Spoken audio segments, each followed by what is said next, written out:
guys, and welcome back again to yet another episode on my YouTube channel. My name is Parisia, and if you are new here, you're welcome. And if you're already a subscriber, thank you for coming back. So I'm sure you already know that I relocated to come to the UK to further my education or further my studies. And when I got to the UK, I was shocked by some things. Yes, I was really shocked by some things that let me say cultural shocks.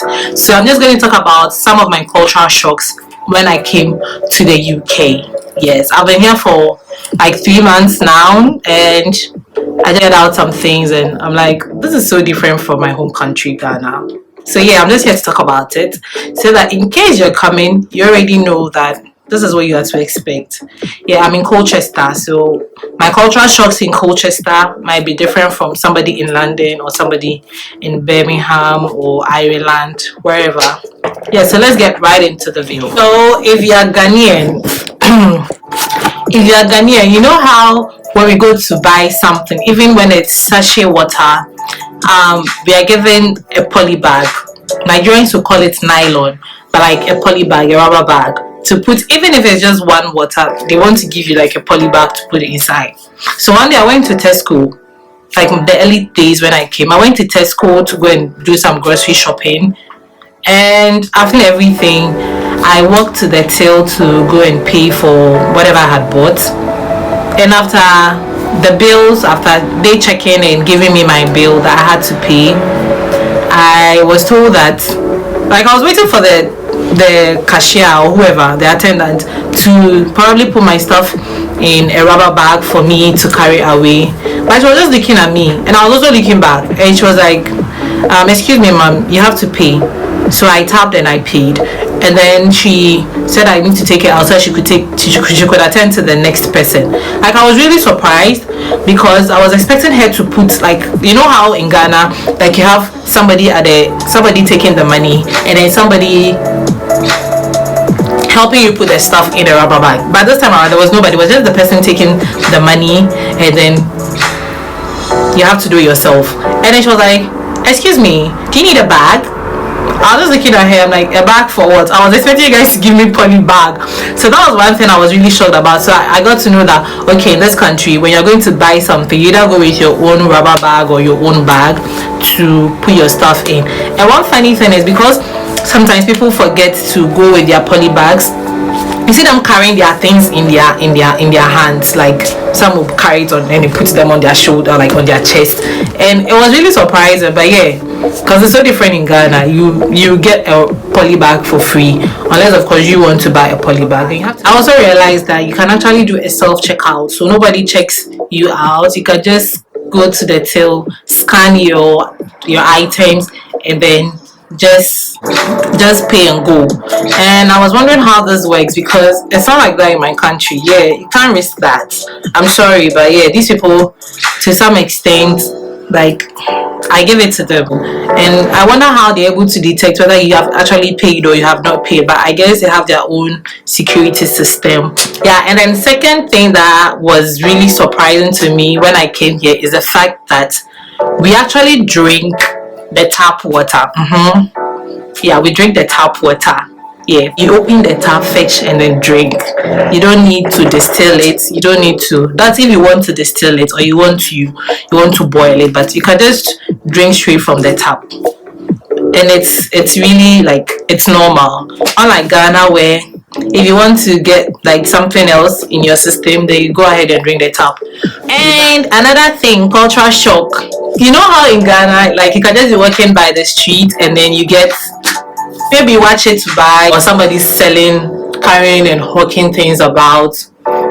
It's not like that here. Sometimes you're really hungry, you're craving for something, and then there is no, like, you can't even, like, I haven't seen even one. And I think I was really surprised by that. I was expecting that in as much as they don't allow hawking along the street, at least there should be some street food, like, I randomly just go there and go and buy. But no, it's not like that. Let me see. Another cultural shock is how people treat the drivers here with so much respect and dignity. Yeah, there's a car passing. Okay, so they treat the drivers with so much respect and dignity. So people get off the bus and you're like, thank you, Merry Christmas, cheers, mate. Like, I was really surprised. I'm like, in Ghana, it's not like that. You hardly hear people thanking the driver for driving them safely. And even with cleaners, people treat, I'm not saying cleaning is like a bad thing to do, because yeah, as a student you get to do some of these menial jobs and people actually treat you with respect. Like, there's dignity in hard work over here, there's dignity in whatever you do over here, be it a cleaner, be it a messenger, be it a driver, whatever. Like, so far as you're earning your money and you're doing your work, like, people respect you for doing it. Yeah, so that's one thing that I was surprised by, people respecting the drivers and saying thank you. Yeah. One other thing, yes, before I forget, you know how in Ghana, if you're in the bus, like, you can just tell the driver, please, our light and patronisi what I say. No, this place is not like that. On the bus, you need to press the bell, like a button to signify that, or to tell the driver that you want to get off at the next bus stop. Yes, so that's how it is. So you just press the bell and then the driver will stop for you to get off. Yeah, life made. Another thing that I was really surprised about when I came here was the fact that you have to book an appointment to open a bank account.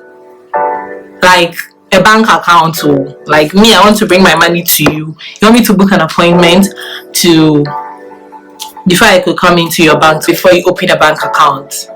Well, I got to go past that because I opened it with a different bank that gave students the opportunity to open without necessarily like booking an appointment.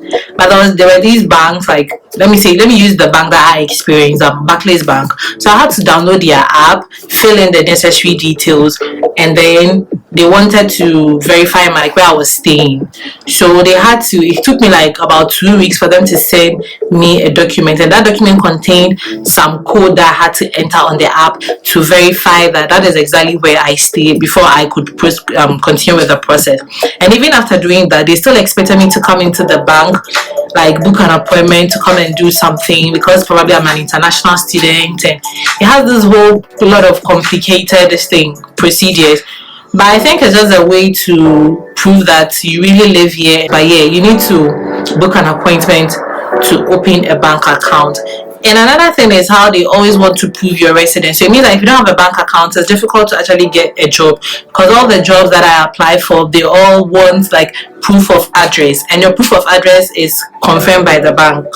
Technically, when you go to the bank, like at least the banks I visited, there was no security whatsoever. Like, you don't see, you know how in Ghana, like, you have a security at the entrance, you have to tell the security where you're coming to do. Some of the banks, okay, I want to open an account, no, this page you don't. You already have the attendant over there that will just walk to you and welcome you as soon as you enter the van. There's no need for security, blah blah blah. And I was really shocked one day. I went to town, and in front of one of these banks, like two banks, Metro Bank, Barclays Bank and Lloyds Bank, I think they're on the same stretch on the high street in Colchester.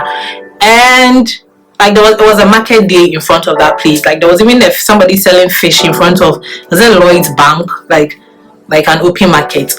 I was really surprised. I'm like, she can't do this. Like, in Ghana, even parking your car in front of this place, somebody's listen is a big deal. How much more selling in front of the bank? Like, I mean, it was allowed because I think it was a street market day or something. Yeah, you could see people selling all sorts of things. And there was another thing that I was really shocked about. Like, everything has an app, like banking app, bus app. Even if you want to like register with an agency, they have an app. Your school has an app. Like, it's like everybody needs an app. Like everybody uses an app. Like for everything, you need an app. Like even the shopping malls, Tesco, Asda, what have you need an app. Like, it's not like it's compulsory, but the app makes it easier for you. You don't have to now go on the internet and then go and like browse and blah blah blah. Yeah, I was really shocked about was the fact that after registering with the GP, which is your general practitioner, that's the doctor, that's how they call them, GP here, you have to book an appointment before you go to the hospital. Like, you have to book an appointment to go and see a doctor. You don't just get up and working there are going to see a doctor. Like in Ghana, you can just get up one day and just go to the hospital, walk into the hospital. But unless you're going to see like a specialist, that's when you need like a proper appointment. Even that they have like they have days that they actually come in, so you can even walk in. But like here, it's kind of different. Yeah, I registered with the GP on campus. So let me give you like a typical example. Let's say you're in Cape Coast. You register with a GP at Cape Coast Regional Hospital. You can't get up and just go to maybe Cape Coast District Hospital that you want to go and see a doctor. Like you have to go to where you registered with. Like you get me. So if I register with Interbetin, I have to go to Interbetin. You can't go to any other place unless if you want to change it. I think there's a process you have to go through to change your GP. So you don't just pick and choose. Like you stick with one person and then you go with that person. If you want to change, you're not satisfied with their services, then you can go back and they do it. Another thing that like I was really shocked about was the fact that you can't park just anyway. Like you can't just park anywhere. You get up and you park here, you park it. This place, if you don't park well, you're going to get a ticket, or your car might be towed away. You just can't park anywhere. You don't see the police gallivanting anyhow, like checking who has parked wrongly. Like they'll just send you a ticket. Yeah, I was really surprised. And one thing also that really shocked me was the driving system, especially at the runabout. Oh my god, it's so beautiful. Like people don't rush to drive, they take their time. Like when you get to the zebra crossing, they'll stop.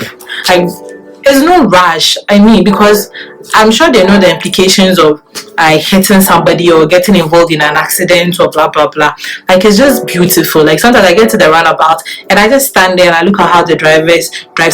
A driver can be coming from this side, but because this one doesn't have the right of way, even though there is a big gap or like there's a distance, this driver would stop for the other person to pass.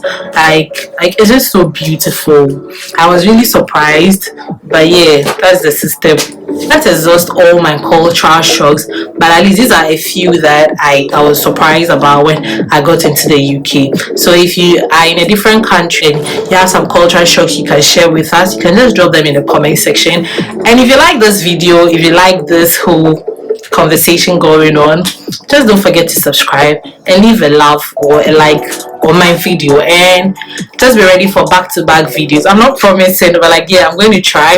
I'm going to talk about my life as an applied data science student, and so yeah, let's see how it goes. And yeah, I have it just for you, my testimony about how I got a £10,000 scholarship. I'm going to drop the tea maybe in my next video. So you haven't subscribed, this is the best time to do it. Subscribe, hit the like button and share with somebody. This might be useful to the person. I'll see you guys in another video. Until then, stay safe. Happy New Year. See ya, and I'm out.